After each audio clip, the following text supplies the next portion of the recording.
I was standing in a cemetery on a gray November morning when my entire understanding of life and death shattered in the space of 5 seconds. Richard pressed something into my palm as he hugged me, a small piece of paper folded tight. His lips brushed my ear and he whispered, "Read it alone, act normal." My heart hammered so hard I thought the other mourners could hear it. I stepped back, looked at his face, and saw a man I barely recognized. Richard Patterson, who had been married to my best friend Diane for 49 years, looked like he'd aged a decade in the week since her supposed death. His eyes were hollow, haunted, and when I tried to hold his gaze, he turned away quickly, his 3 adult children closing in around him like a wall. "I'm getting ahead of myself. Let me back up. My name is Margaret Chen. I'm 67 years old, and I've lived in the same small Ohio town my entire life. I raised 2 sons here, survived a divorce at 43, worked as an elementary school secretary until I retired 3 years ago. My life is quiet now. Garden in the morning, book club on Tuesdays, church on Sundays, and lunch with Diane every single Thursday for the past 43 years. Diane Patterson wasn't just my best friend. She was my sister in every way that mattered. We met when our toddlers were in the church playgroup together, sharing crackers and chaos. We'd been through everything together: my divorce, her breast cancer scare, the deaths of parents, the disappointments and joys of watching our children grow. When you know someone for over 4 decades, you don't just share memories, you share a language.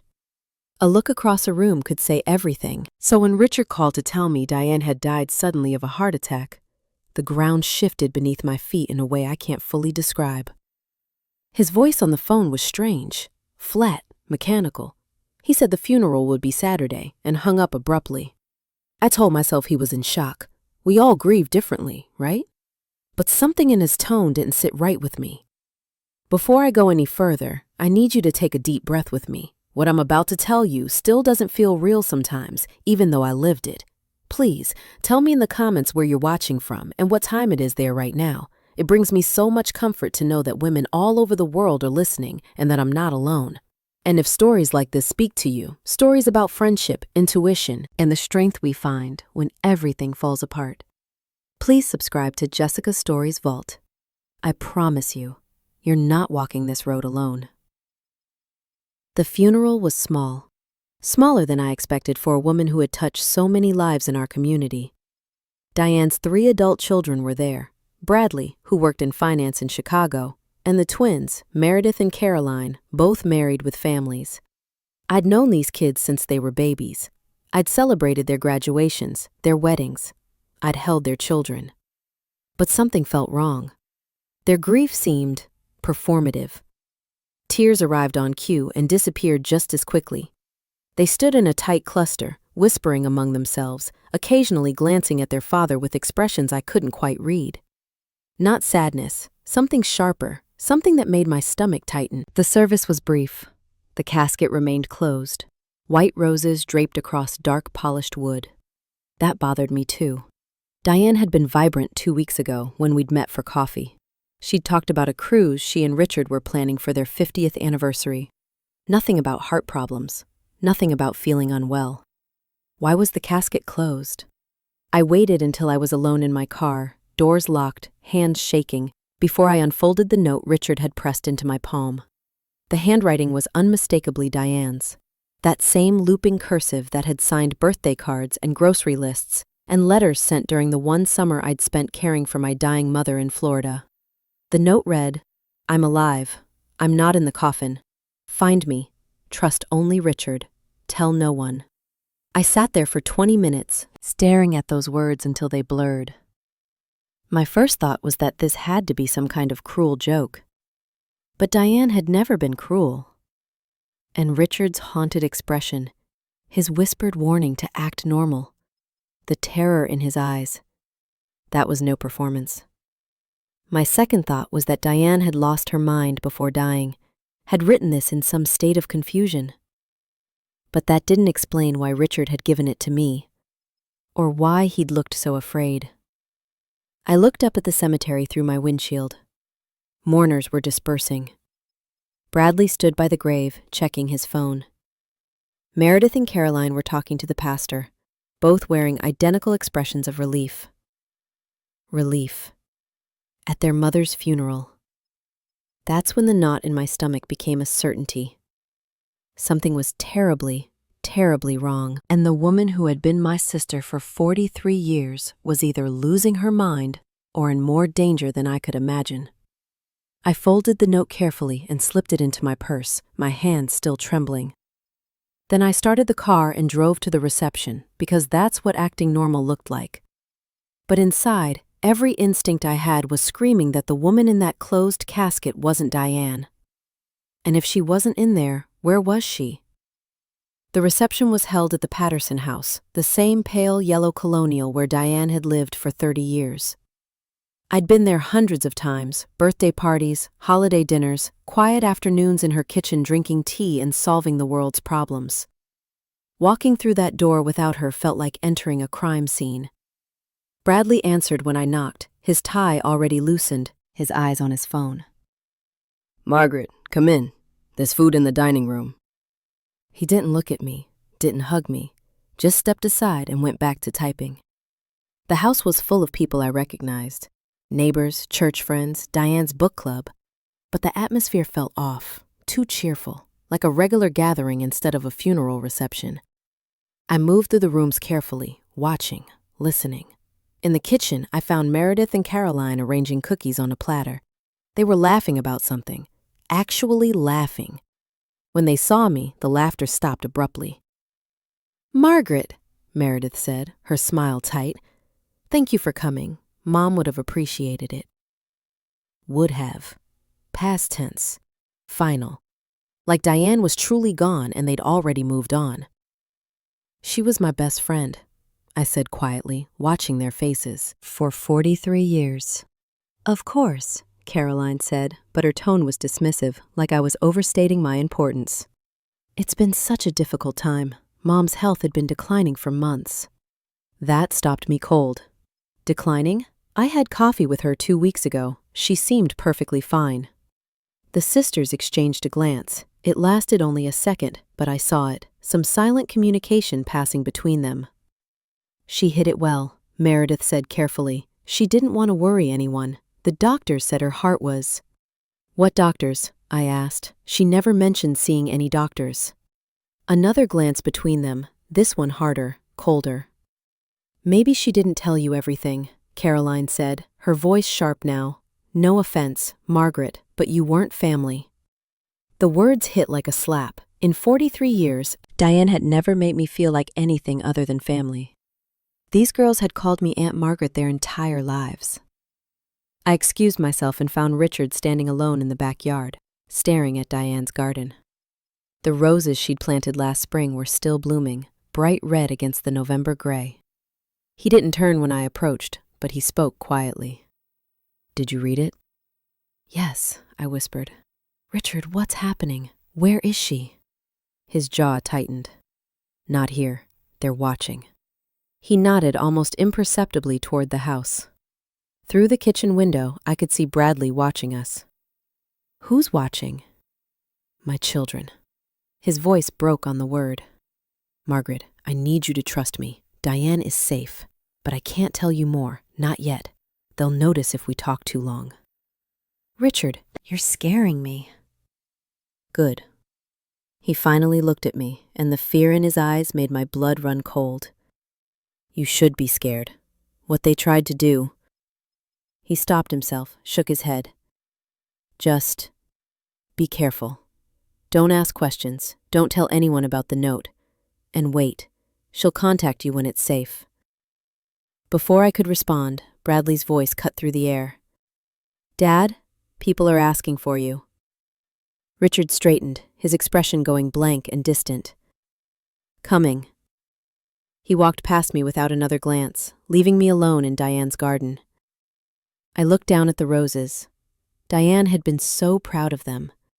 She'd sent me a photo just last week, smiling beside the blooms, talking about how beautiful they'd be for Thanksgiving. A woman planning for Thanksgiving doesn't die suddenly of a heart problem no one knew about. Have you ever had a gut feeling everyone told you to ignore? A moment when you knew something was wrong, but you had no proof, and saying it out loud would make you sound crazy?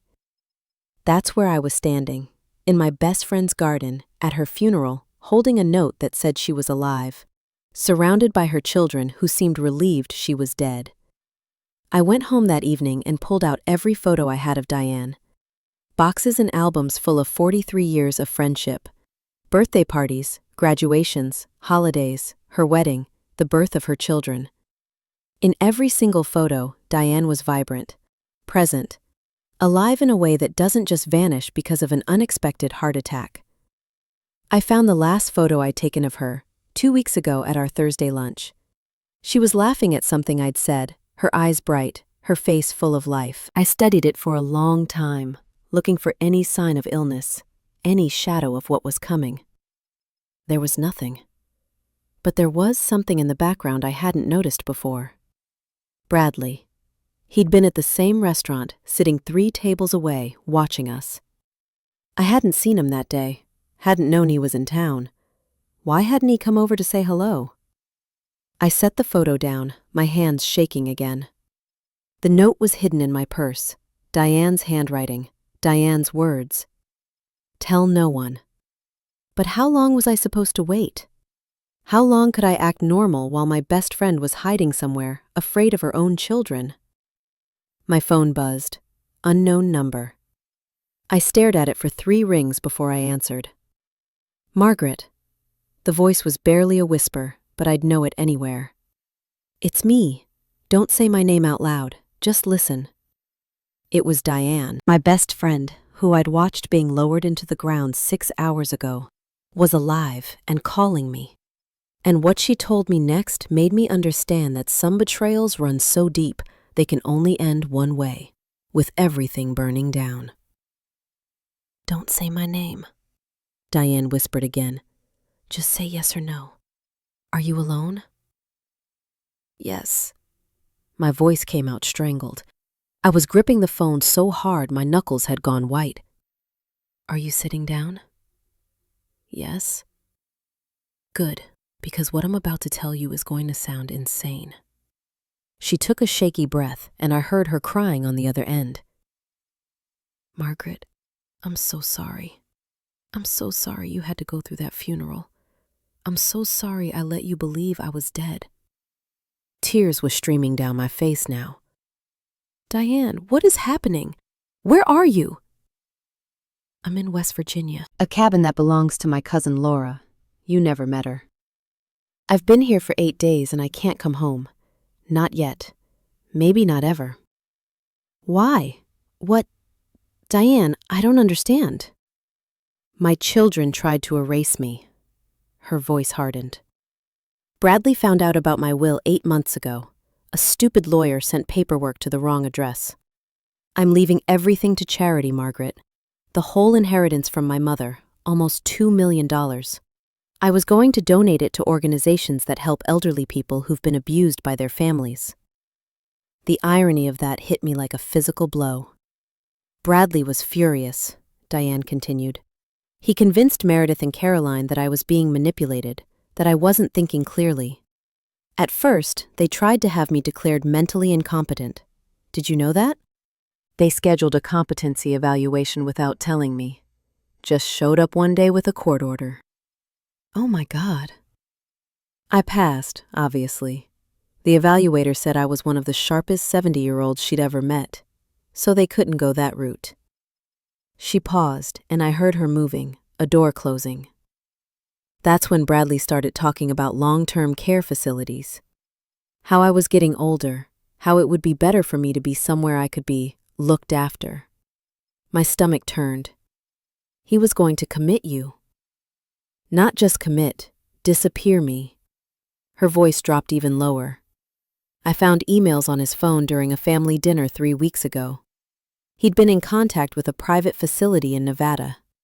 The kind of place that takes difficult patients, no questions asked if you pay enough. He was going to have me sedated, transferred there under a fake diagnosis, and then work through the legal system to have me declared incompetent while I was drugged and unable to defend myself. I couldn't breathe. This was Diane's son, the baby I'd held at his baptism, the boy I'd watched grow up. "Margaret, are you still there?" "I'm here. Diane, did you go to the police?" "We tried. Richard and I went to the police 3 weeks ago, but we didn't have proof of a crime that had already happened, just emails discussing possibilities. They said there was nothing they could do unless Bradley actually tried to commit me against my will." She laughed bitterly. "By then, it would have been too late." "So you staged your death?" "Richard's idea, actually. He has a friend who's a retired coroner, and we found a funeral director who was willing to look the other way for the right price." "It sounds crazy, I know, but Margaret, it was the only way to buy time. To make them think they'd won while I gathered real evidence against them."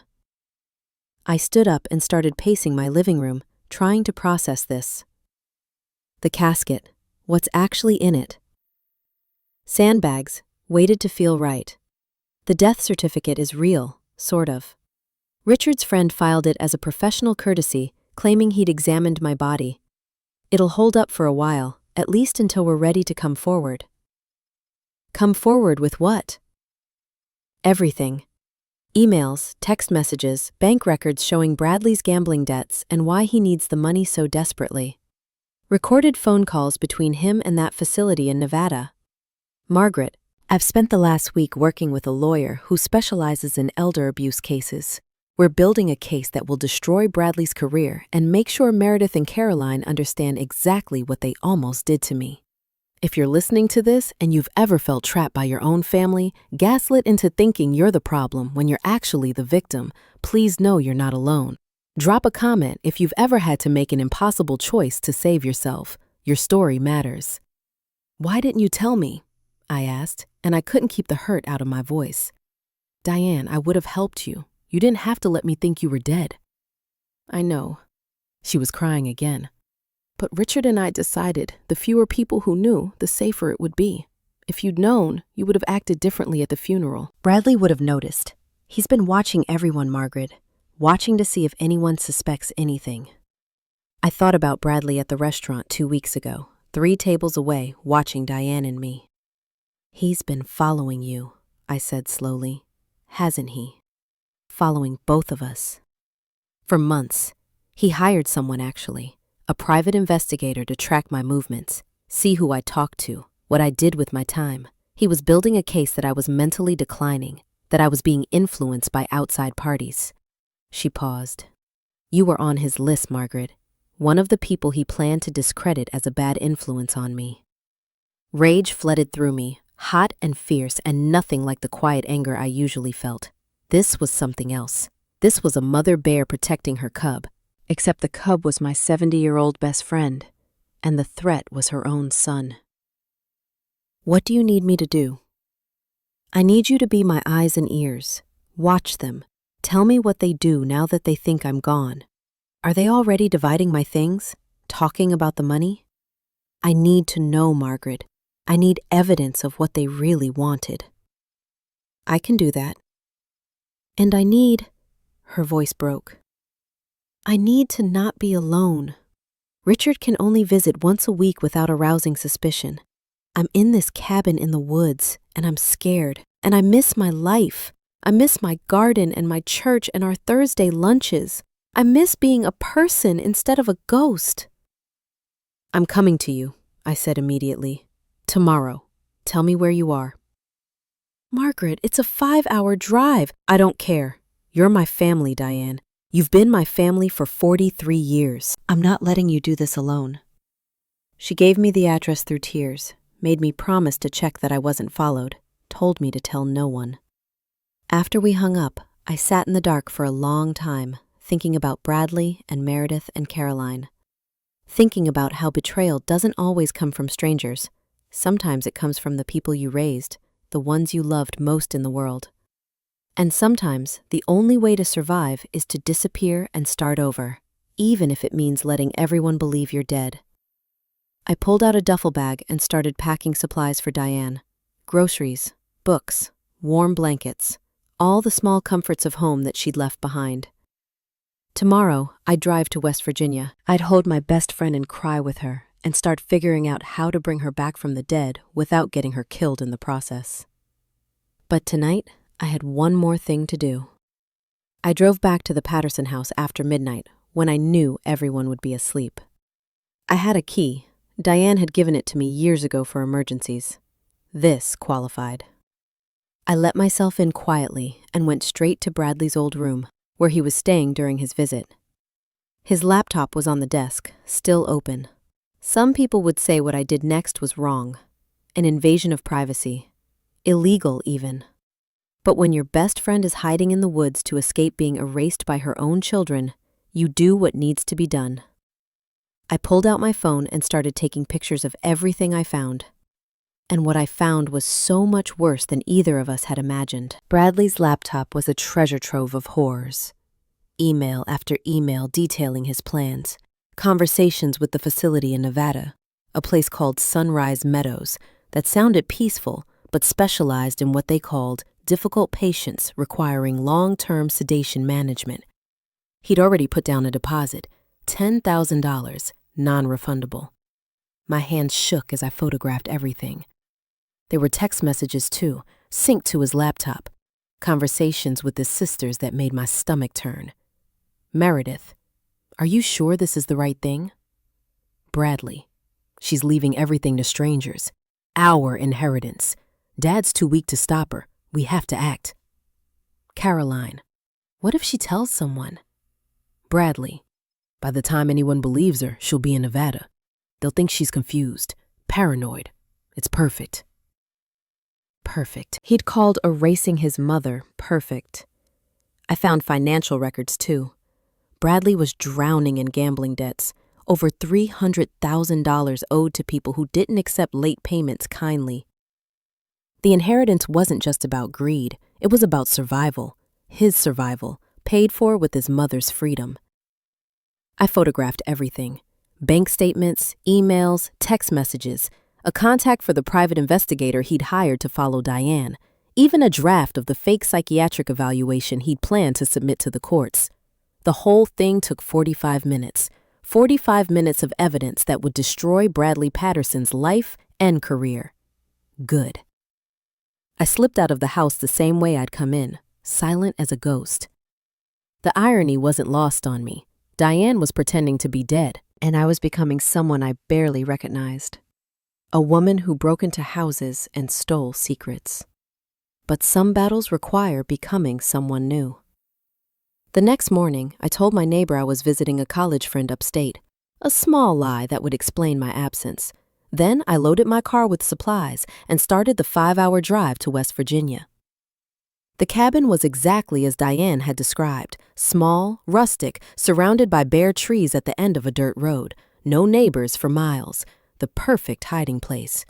She was standing on a porch when I pulled up, thinner than I'd ever seen her, wearing an old sweater that hung loose on her frame. But she was alive, gloriously, impossibly alive. We held each other for a long time, crying without words. "I can't believe you came," she finally said. "I can't believe you thought I wouldn't." Inside, the cabin was sparse but clean. One room with a bed, a small kitchen, a fireplace. Richard had set her up with groceries and books, but the loneliness was evident in the way she moved. Tentative, uncertain, like a woman who'd forgotten how to exist in the world. I unpacked the supplies I'd brought: fresh vegetables, her favorite tea, the soft blanket from her living room that I'd smuggled out during the reception. When she saw it, she started crying again. "You brought my blanket." "Of course I did." We sat by the fire that evening, and I showed her everything I'd photographed on Bradley's laptop. Her face went through stages: shock, then grief, then something harder. Something I'd never seen in gentle Diane before: anger. "He was going to sedate me," she said quietly, staring at the evidence. "Keep me drugged until I didn't know my own name anymore, until I couldn't fight back." "Yes. My son," her voice cracked. "I gave birth to him. I nursed him through fevers. I paid for his education, his first apartment, his wedding." She looked at me with hollow eyes. "How did I miss this, Margaret? How did I raise a monster? I took her hand. You didn't raise a monster. You raised a man who made monstrous choices.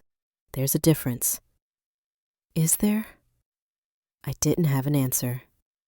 If you're still here with me, hit subscribe and stay to see how Diane finally found her way back. This story isn't over yet. We spent the next week building the case. Diane's lawyer, a sharp woman named Patricia who specialized in elder abuse, flew in from Columbus to review everything. She was cautiously optimistic. "This is compelling evidence," Patricia said, spreading the photographs across the cabin's small table. "Bradley's communications clearly show intent to unlawfully confine your client. The financial motive is documented. The deposit to the facility proves premeditation." "What happens now?" I asked. "We go to the authorities, but carefully. We need to control the narrative before Bradley realizes what's happening. If he gets wind of this, he could destroy evidence or flee." Diane nodded slowly. "And my daughters? Meredith and Caroline?" Patricia's expression softened. "The texts suggest they were reluctant participants, manipulated by their brother, possibly unaware of the full scope of his plans. That could work in their favor, or yours, if you want to pursue reconciliation eventually." "I don't know what I want," Diane admitted, "except to stop hiding, to be alive again." Richard visited that weekend, driving down Saturday morning and leaving Sunday night. Watching them together broke my heart. Two people in their 70s, married for nearly 50 years, sneaking around like criminals because their own children had tried to steal everything. "I want to come home," Diane told him. "I want to sleep in my own bed and tend my garden and stop being afraid." "Soon," Richard promised. "Patricia says we're almost ready." Almost ready. The words hung in the air like a prayer. But before we could move forward, something happened that changed everything. My phone rang Monday morning, unknown number. "Mrs. Chen?" A woman's voice, professional and cold. "This is Detective Sarah Morrison with the Columbus Police Department. We need to speak with you regarding the death of Diane Patterson." My blood went cold. "We've received an anonymous tip," the detective continued, "suggesting that Mrs. Patterson's death may not have been natural. We're opening an investigation, and we understand you were close to the deceased." I looked at Diane across the cabin. Her face had gone pale. Someone had talked. And suddenly, the careful plan we'd been building was about to come crashing down around us. "Mrs. Chen, are you still there?" I forced my voice to stay steady. "Yes, Detective, I'm here. I'm just shocked." "What kind of anonymous tip?" "I can't discuss details over the phone. We'd like you to come in for an interview. Tomorrow morning, if possible. Just routine questions about Mrs. Patterson's final weeks." My mind raced. If the police were investigating, they'd eventually discover there was no body. The death certificate would be examined. Richard's friend who'd signed it would be questioned. The entire fragile structure of Diane's escape would collapse. "Of course," I said. "I want to help however I can. What time tomorrow?" We arranged to meet at 10. After I hung up, I looked at Diane, who had heard enough to understand. "They're investigating," she said flatly. "Someone told them." Bradley. The name tasted bitter. It has to be. Maybe he found out I was in his laptop.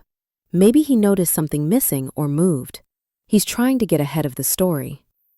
Or he's trying to make it look like Richard killed me. Diane's voice was hollow. If the police think I was murdered, Richard becomes the suspect.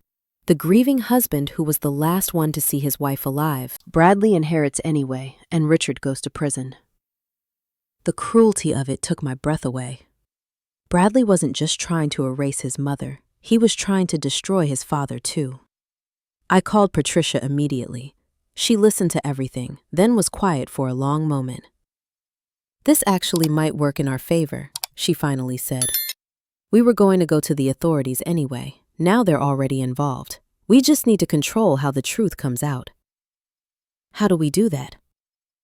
"Diane comes forward, tomorrow, before your interview with the detective. We walk into that police station with all the evidence, explain that her death was staged to escape a credible threat from her son, and let the investigation shift to Bradley. Is that legal? I asked. Faking your own death? It's complicated. Filing a false death certificate is a crime, but the circumstances, genuine fear for her safety, documented evidence of conspiracy against her, create significant mitigating factors. She'll likely face some legal consequences, but minimal compared to what Bradley is looking at. Diane was quiet through all of this. When Patricia finished, she stood and walked to the window, staring out at the bare trees. 49 years, she said softly.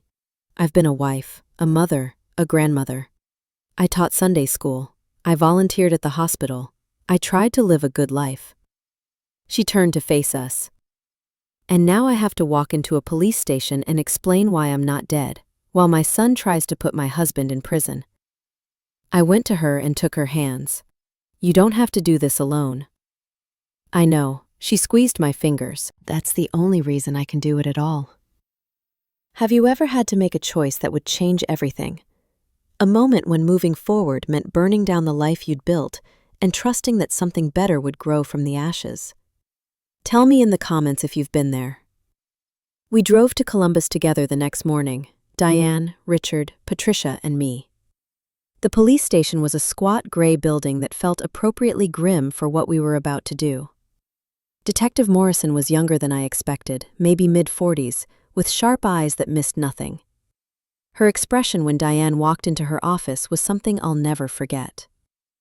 I'm Diane Patterson, my friend said quietly. I believe you're looking into my death. I'm here to tell you I'm very much alive. What followed was 6 hours of interviews, explanations, and evidence review. Diane told her story from the beginning. Bradley's discovery of the will, the competency evaluation, the emails about the facility in Nevada, the decision to disappear before she could be disappeared. The photographs I'd taken from Bradley's laptop were entered as evidence. Patricia presented the paper trail of Bradley's gambling debts, his communications with the private investigator, his deposit to Sunrise Meadows. By the end, Detective Morrison's expression had shifted from skepticism to something like respect. Mrs. Patterson, I'm not going to pretend what you did was legal. Filing a false death certificate is a serious matter. But given the circumstances, she glanced at the stack of evidence on her desk. I think you made the choice any mother would make when faced with that kind of betrayal. What happens to my children? Diane asked. That's up to the prosecutor, but based on what I'm seeing here, your son is facing charges for conspiracy, attempted unlawful restraint, and fraud. Your daughters, she shook her head, their involvement appears to be more limited. They may face lesser charges, or none at all if they cooperate. Richard reached over and took Diane's hand. Neither of them spoke. The detective stood. I need to make some calls. You're free to go, but please stay in the area. We'll be in touch. We walked out of that police station into the weak November sunshine. Diane was shaking, but her eyes were clear. It's over, she said. It's finally over. But it wasn't over. Not yet, because as we crossed the parking lot, a familiar car pulled in. A silver BMW that I recognized from Diane's driveway. Bradley stepped out, saw his mother standing there alive, and the look on his face told me everything I needed to know about what kind of man he really was. Not shock, not relief, not joy at seeing his mother alive, just pure, cold fury. Bradley stood frozen by his car, staring at his mother like she was a ghost come to haunt him, which, in a way, she was. Mom. The word came out strangled. What? How? Hello, Bradley. Diane's voice was steady, though I could feel her trembling beside me. I understand you're here about my murder investigation. Funny thing about that, I'm not actually murdered. His face went through a dozen expressions in seconds. Shock, calculation, fear, and then, terrifyingly, a kind of desperate bravado. This is insane, he said, stepping toward us. You can't just... Do you have any idea what you've done? I've been planning your memorial service. Meredith and Caroline are devastated. And you've been, what, Hiding somewhere this whole time? I've been hiding from you. Diane stepped forward, and I saw something in her I'd never seen before. Steel. I know about Nevada, Bradley. I know about Sunrise Meadows and the deposit you put down to have me sedated and locked away. I know about the gambling debts and the private investigator. I know everything. The color drained from his face. Mom, you don't understand. I understand perfectly. Her voice didn't waver. You were going to erase me because I wouldn't give you money you didn't earn. You were going to drug me until I forgot my own name, steal everything I'd worked for, and let me die alone in some facility 1,000 miles from home. That's not... I was trying to protect you. You've been making strange decisions, giving away the family's inheritance to strangers. It's my money, Bradley. Mine. I earned it. My mother left it to me, and I get to decide what happens to it. She stepped closer, and he actually backed up. You don't get to make that choice for me. Not now, not ever. Detective Morrison emerged from the station, took in the scene, and approached with 2 other officers. Bradley Patterson, we need you to come inside and answer some questions regarding the attempted unlawful confinement of your mother. I watched them lead him into the building. He didn't look back at Diane, didn't apologize, didn't say he loved her. Some endings aren't about closure. They're about acceptance. That was 3 months ago. The legal proceedings are still ongoing. Bradley was charged with conspiracy, fraud, and attempted unlawful restraint. His gambling debts became public, and his career in finance evaporated overnight. Last I heard, he'd moved to a small apartment in a city where no one knew his name. Meredith and Caroline weren't charged. They cooperated fully with the investigation, testifying about how Bradley had manipulated them, convinced them their mother was declining mentally when she was perfectly sharp. Whether that was true, or whether they knew more than they admitted, I'll never know. They've been writing letters to Diane. Weekly apologies, arriving every Friday without fail. Diane reads them and cries and puts them in a drawer. She's not ready to forgive yet. Maybe she never will be, but she hasn't thrown them away either. The death certificate was voided. Richard's friend who signed it faced a medical board review, but kept his license after the circumstances were explained. The funeral home that cooperated paid a fine and moved on.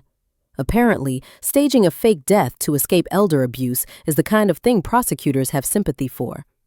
Diane and Richard sold the yellow colonial house. Too many memories, she said, too many ghosts in those rooms where her children had plotted against her.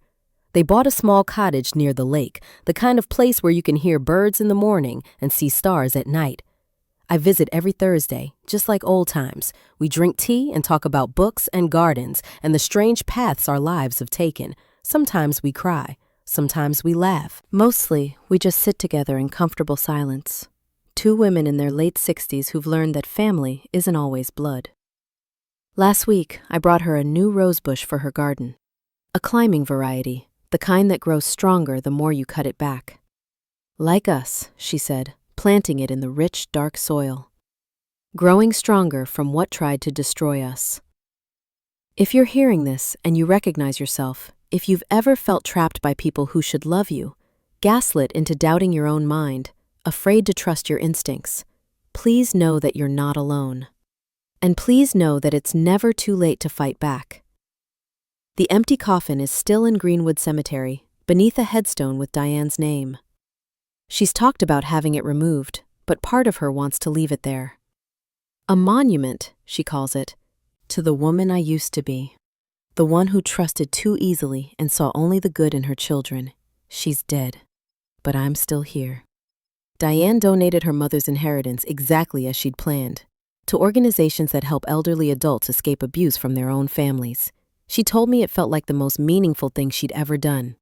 I asked her once if she regretted how things ended with Bradley. I regret raising a man who could do what he did, she said quietly. But I don't regret protecting myself. That's not something to regret. That's something to be proud of. If this story touched your heart, please give it a like so I know I'm not speaking into the void. Subscribe to Jessica Stories Vault so you don't miss the next story I pour my soul into. And tell me in the comments where you're watching from and what time it is there right now. It means so much to feel your company across cities and time zones. If you've ever had to make a hard choice to protect yourself or someone you love, share what you're comfortable sharing. Your story might help another woman feel less crazy, less alone. Which part of this story felt closest to your own life? I'd love to hear from you. At 67 years old, I learned something I wish I'd known decades earlier. The people who truly love you will never ask you to disappear. They'll fight to make sure you're seen, heard, and valued exactly as you are. Diane taught me that. And now I'm teaching it to you. Stay strong, dear ones. Trust your intuition. And never let anyone convince you that protecting yourself is wrong. With much love and respect. See you in the next video.